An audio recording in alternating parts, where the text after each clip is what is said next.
Méditation. La méditation est pratiquée dans toutes les cultures, mais physiologiquement, à quoi correspond-elle et qu'apporte-t-elle réellement de positif à l'homme?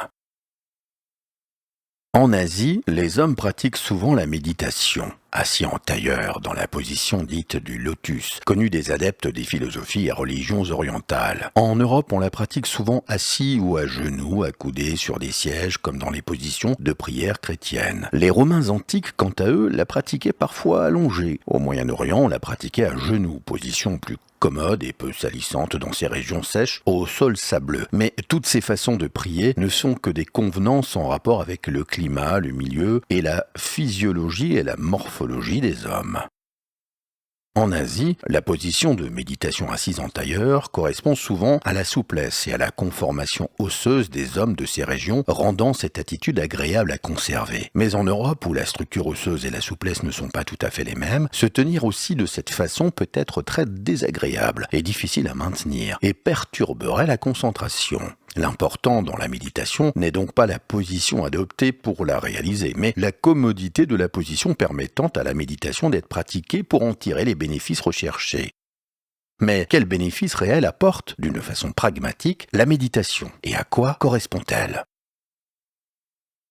Comme nous l'avons vu, la position du corps n'a pas d'importance, si ce n'est rechercher l'attitude la plus agréable pour maintenir un équilibre du système musculo-squelettique et une immobilité propice à la méditation. Mais c'est dans la façon de faire le vide, c'est-à-dire d'essayer de ne plus penser, que la méditation peut déclencher des états de conscience différents. Une des techniques classiques de méditation ou de prière, la prière pouvant parfois déboucher sur de la méditation, c'est de fixer un point en face de soi, de fixer une image sainte, un mur, une statue. Cette technique qui, d'une façon inconsciente, projette l'esprit vers l'avant, active automatiquement le lobe frontal du cerveau, qui est en partie le siège des actions préméditées et des fonctions cognitives d'analyse. Depuis son entrée en savane, l'homme, pour survivre, est devenu un chasseur. Comme prédateur, il regardait donc l'horizon dans le but d'analyser avec son puissant cerveau le lointain pour y trouver la proie, la calorie fondamentale à sa survie, et d'y repérer aussi les dangers éventuels. Et c'est justement cette façon de se concentrer sur un point face à soi, vers l'avant, vers le futur, qui enclenche d'une façon automatique l'activation des fonctions d'analyse. En position de méditation, c'est-à-dire le corps au repos, dans une position stable, toute l'énergie de l'organisme peut être utilisée pour analyser d'une façon inconsciente et automatique l'avenir, c'est-à-dire ce qui est devant soi. Il s'ensuit qu'en méditant, l'esprit projeté vers l'avant, vers le point symbolique fixé par le regard, de nombreuses réponses à des problèmes de notre vie peuvent surgir de cette activation automatique des zones cognitives du cerveau. Ce type de méditation, concentrant l'esprit vers un point symbolique face à soi, est donc un moyen inconscient d'optimiser la puissance d'analyse du cerveau en faisant appel à nos vieilles programmations de chasseurs, le chasseur ayant l'esprit tourné vers l'avant, vers le futur, pour analyser le monde et en tirer l'énergie fondamentale à sa survie.